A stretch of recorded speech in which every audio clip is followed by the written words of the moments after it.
Et bonjour et bienvenue sur Electric Vince, la chaîne qui fait rimer électromobilité avec ruralité. Merci, il y en a une qui suit. Bon. On recommence. Et bonjour et bienvenue sur Electric Vince, la chaîne qui fait rimer électromobilité avec Ruralité. Bon, alors aujourd'hui c'est une vidéo qui va être un peu plus courte que d'habitude.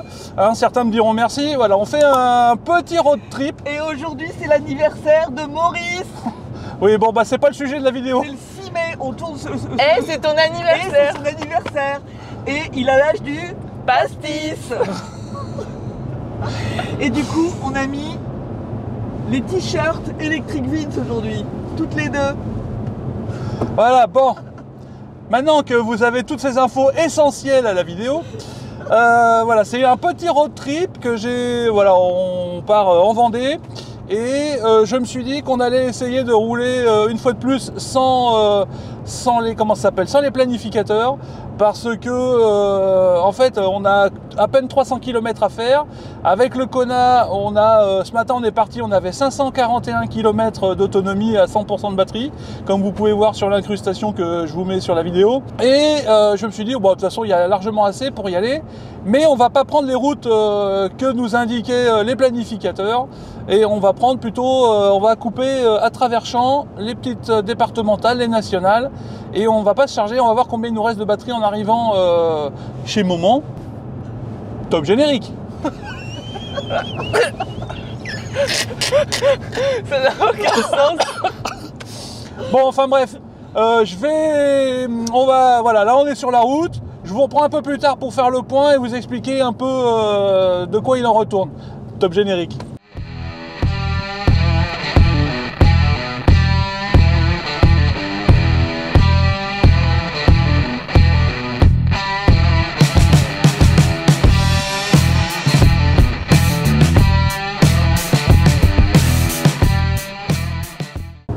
Alors, après 1 heure de route et 63 km parcourus, on est à 12,6 kWh au 100 km de consommation et on a encore 89% de batterie et 481 km d'autonomie, et il nous reste 225 km à parcourir. Oh purée. Bon, j'espère que vous aurez réussi à voir les images que je viens de filmer, parce que là on a une jeune conductrice, mais c'est pas de sa faute, hein, c'est l'état de la route. La route est haut. Non mais. Dis donc. De quoi tu veux pas que je fasse ça là? Arrête. C'est le meilleur moyen pour se... Bon, bref. Oui, alors, je voulais revenir un peu sur l'explication que je vous ai donnée avant le générique. Parce que hier, en préparant le voyage, j'ai fait plusieurs planifications.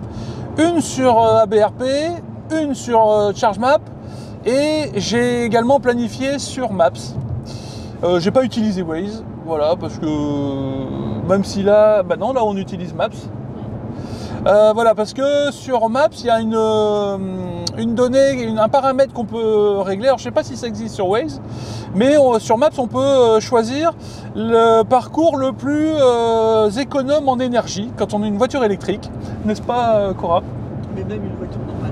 Même une voiture. Ouais, c'est en carburant et en énergie. Thermique. D'accord. Oui, parce que thermique c'est plus normal maintenant. Bon bref, j'espère que vous aurez entendu ce qu'elle a dit, parce qu'elle n'a pas de micro. Oui, donc alors j'ai fait ces 3 planifications et j'ai constaté que sur Maps, enfin sur ChargeMap et sur ABRP, les deux me proposaient un arrêt, alors que j'avais mis les mêmes paramètres de voiture, hein. Donc le Kona avec ses 480 km WLTP. Là en l'occurrence ce matin je suis parti avec 541, mais en théorie enfin voilà, j'avais à peine 300 km à faire. Je comprends pas pourquoi les deux m'ont proposé un arrêt. Donc j'ai choisi Maps et on va se rendre comme ça gentiment à La Roche-sur-Yon en Vendée. Et voilà, le but c'est de voir combien on va consommer pour faire ces à peine 300 km. Et voir combien après on doit réinjecter dans la voiture, en sachant que le but c'est aussi de voyager le moins cher possible, parce que qui dit recharge à l'extérieur dit coût de l'énergie un peu élevé, et voilà, comme beaucoup de monde, on roule pas sur l'or, donc si on peut éviter une recharge, on va l'éviter. Donc on coupe à travers. Finalement en plus Ça nous fait pas... on gagne du temps vu qu'on s'arrête pas une demi-heure pour charger. Pause vidange. Ah, bon bah finalement on va s'arrêter quand même, hein, ce sera pas pour charger. En plus, il faut s'arrêter toutes les 2 heures. Eh oui. Eh oui, oui, oui, parce que jeune conductrice, donc il faut s'arrêter toutes les 2 heures. Conducteur tout court. Conducteur tout court. Voilà, bon, je pense qu'il va falloir changer les micros, hein, à un moment donné. Mais c'est ton anniversaire. Oui, bah ça n'a absolument rien à voir.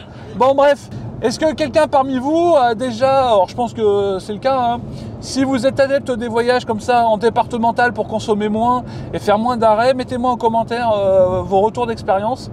Parce que nous, c'est vrai que bah, généralement, on prend les routes les plus grandes et on s'arrête chargé assez régulièrement.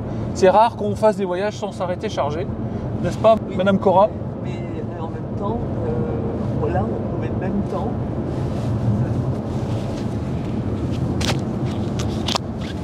Je disais, là, on met le même temps que par l'autoroute, hors arrêt, bien sûr. Et alors que globalement, on va faire moins de kilomètres et qu'on s'en met moins, quoi. Voilà, c'est tout. C'est tout ce que j'avais à dire. C'est tout pour le moment. ASMR maman. Oui, c'est ça, c'est ASMR Cora. ASMR planification. Bon allez, je vous retrouve dans 1 heure pour refaire le point, voir où on en est.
Bon, alors après 2 heures de route, on a fait 123 km 200 et on a une consommation de 11,9 kWh au 100 km.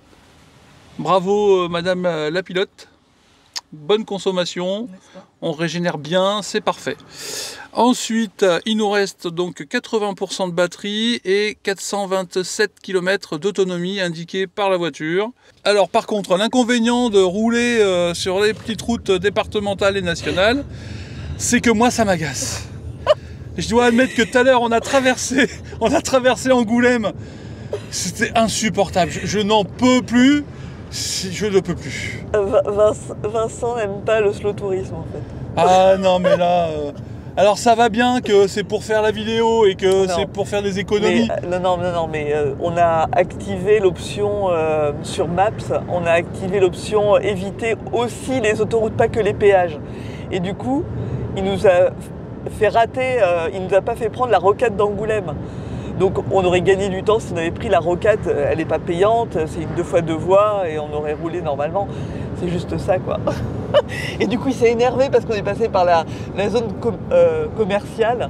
Ah, et c'est vrai que c'était relou parce qu'il y avait tous les ronds-points et à chaque rond-point il chouinait. J'en pouvais plus, j'étais en train de me dire mais ça va nous prendre des plombes. Parce que si c'est pour éviter les autoroutes et que ça nous rajoute 2 heures de route... Bon anniversaire! Oui c'est ça ouais. Enfin bref. Donc là vous n'avez que la version sympathique d'Electric Vince. Hein, parce que là je n'en pouvais plus tout à l'heure. Il y a 10 minutes c'était pas la même. Hein. Bon bref. Toujours est-il qu'on a une bonne consommation comme vous pouvez voir. Bah oui on roule pas. Bah oui on fait du 2 à l'heure. Donc mais ça voilà c'est comme ça. Qu'est-ce que vous voulez? C'est un peu l'inconvénient de faire des économies, c'est qu'on roule pas vite. Et voilà, bon, mais maintenant qu'on est sur une route à peu près normale, qu'on n'est pas en ville et qu'il n'y a plus trop de grandes villes à traverser Tu maintenant. paies pas cher, mais tu sais pourquoi. Oui, ouais, c'est ça. C'est comme les maisons de maçons. Comprendra qui voudra. Voilà, aura la rêve ou qui qui voudra. pourra plutôt. Voilà, donc en gros il nous reste encore 2h30 de route pour faire 163 km. Donc là j'avoue que c'est un peu long, mais enfin c'est long parce qu'on en a chié pour traverser Angoulême. Et puis parce que finalement si on avait dû prendre la route qu'on prend d'habitude, on aurait mis autant de temps. Et on aurait dû charger, voilà, si on avait suivi les planificateurs, on aurait dû charger au moins une fois, et là on va pas charger. Donc finalement on va mettre le même temps je pense. Donc je vous donne rendez-vous un petit peu plus tard pour faire un point au bout de 3 heures de route si je suis pas mort et si je me suis pas trop agacé d'ici là. Allez, à tout à l'heure.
Alors, après 3 heures de route, 3h05 plus précisément, on a fait 191 km à 11,6 kWh au 100 km. Il nous reste toujours, et là je suis très content, il nous reste 69% de batterie et 364 km d'autonomie annoncée. Et il nous reste donc 96 km à faire, et là je suis encore plus content parce que il me tarde d'arriver là maintenant. Bon alors, même ressenti que tout à l'heure, hein, il me tarde d'arriver maintenant. Parce qu'en plus, alors ce que j'ai pas dit, c'est que d'habitude c'est moi qui conduis. Là je ne conduis pas depuis 3 heures qu'on est parti, je suis côté passager. Insupportable, on dirait un gosse. Mais je suis un gosse. Oh putain. Enfin bah voilà, j'ai pas l'habitude de me faire conduire comme ça, surtout sur des petites routes. Enfin voilà, d'habitude c'est moi qui conduis, donc le temps passe plus vite. Et là franchement, je trouve ça long. Alors il nous reste encore 1h35 de route, 95 km. Que dire je suis... Enfin voilà, si on veut économiser, si on a tout son temps, si on s'appelle pas Electric Means, ça va bien. Moi perso, ça va pas assez vite pour moi. Et puis les petites routes, les ronds-points, les machins, ça me gave. Donc je sais pas si je reproduirai l'expérience, si finalement la prochaine fois je prendrai la route qu'on prend d'habitude, c'est-à-dire Angoulême-Niort par la 4 voies et Niort-La Roche-sur-Yon par l'autoroute. Quitte à se rallonger un petit peu, mais au moins voilà, j'aurais l'impression, je serais moins fatigué à l'arrivée, je pense. Bah, il faudrait faire l'essai, mais sans que tu conduises, pour voir si tu as la même sensation. Ouais, c'est ça. Mais je conduirais, de Non. toute façon aussi. Non, Bah si. on refera l'essai. Oui, bien sûr, oui. Bah si, c'est vrai. Non mais je sais qu'elle a raison, mais... Non mais... Oh, il a dit que j'avais raison. Bah oui, c'est pas de la mauvaise chose, je dis qu'elle a raison, ta mère. Ouais. Bon, bref. Non, tout va bien. Donc là, on arrive à Surgères. Donc, Pays du beurre. Ouais, pays du beurre, ouais, mais bon, il n'y a pas meilleur beurre que le beurre vendéen. Hein. Donc, ça c'est le chauvinisme qui parle. Je vous donne rendez-vous pour la conclusion de cette vidéo, une fois qu'on sera enfin arrivé à destination. Là, on cherche désespérément un troquet. Il n'y a plus de troquet sur la route. Non mais c'est un truc de fou. On peut plus prendre un café tranquille quoi. Il n'y a plus personne qui picole dans ce pays. Voilà, c'est ça. Non mais là, c'est pas pour picoler, hein, c'est pour prendre un café. Conduisez sans boire, hein. Boire ou conduire, il faut choisir. Bon, elle a choisi, elle boit. Mais Non, je veux un café. Et puis elle conduit pas surtout. Et surtout, je conduis pas. Et puis surtout, elle conduit pas. Donc, on va essayer de se trouver un café. Et puis, je vous donne rendez-vous plus tard, à l'arrivée, pour la conclusion de cette vidéo. Allez, à plus.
Bon alors, bah, c'est l'heure de conclure cette petite vidéo road trip. Alors, si on fait un point route, on est à 287,8 km parcourus, à une moyenne de 11,3 kWh au 100 km et on a roulé 4h51. Et là, c'est la bonne nouvelle, il nous reste encore plus de 50% de la batterie et il nous reste encore 272 km d'autonomie selon la voiture. Voilà, qui est mieux, là je pense que vous voyez mieux. Donc, quels sont les enseignements qu'on peut tirer de ce petit road trip? Alors, il faut reconnaître que c'est fatigant. Moi, je trouve que de prendre les départementales et les nationales, c'est fatigant. D'ailleurs, vous pouvez constater que la conductrice en avait marre, donc du coup, elle s'est dépêchée pour aller aux toilettes. Autre enseignement, toi, tu as eu du mal à trouver un café? Oui, enfin si, on en avait à Surgères. Sauf que C'était en plein centre Surgères, ils c'était n'ont le pas marché. voulu s'arrêter. Ils n'ont pas voulu s'arrêter. Du coup, j'ai pas eu de café. Oui, voilà. Donc, ce qui va expliquer le fait qu'elle soit un peu de mauvais poil toute la journée. Mais c'est pas grave, on va s'en sortir très bien. N'est-ce pas, ma chérie? C'est mon anniversaire, donc tu seras forcément de bonne humeur. Donc, par contre, en point positif, c'est le peu de consommation qu'on a eu. Donc là, on a encore plus de 50% de la batterie, 272 km d'autonomie, on en a fait 287, donc on approche les 600 km d'autonomie en roulant en départemental, machin. Donc ça, c'est vachement bien. Ouais, c'est énorme. Bon, après, je dis pas à tout le monde rouler sur les départementales, parce que c'est vrai que ça prend un peu plus, c'est un peu plus fatigant. Là, concrètement, en termes de temps, si c'est pareil. Ouais, si on avait dû prendre le chemin qu'on prend d'habitude avec les 4 voies et l'autoroute, on aurait pris le temps, c'est exactement le même. Les voilà. kilomètres, on en a fait moins. Ouais. Mais voilà, après, effectivement, faut être patient. Il faut être patient. C'est Sainte Patience, c'est son petit surnom. Non, mais c'est surtout qu'en plus, c'est fatigant, quoi, avec tous les ronds-points, les stops, les machins. Enfin, c'est. Voilà, donc je pense pas que la prochaine fois on refasse le même trajet. Bon, par contre, c'est économique. C'est-à-dire que là, on a chargé chez nous. Là, on va charger chez ma mère. Donc du coup, en termes de frais kilométriques, bah, ça nous coûte pas un rond à part la charge initiale à la maison, quoi. C'est ça. Voilà. Bon, bah, j'espère que cette vidéo vous aura plu. Si c'est le cas, abonnez-vous, lâchez un petit pouce bleu vers le haut, cochez la petite cloche des notifications. Et moi, je vous donne rendez-vous, et Cora aussi, je pense, hein, très très vite sur une prochaine vidéo d'Electric Vince.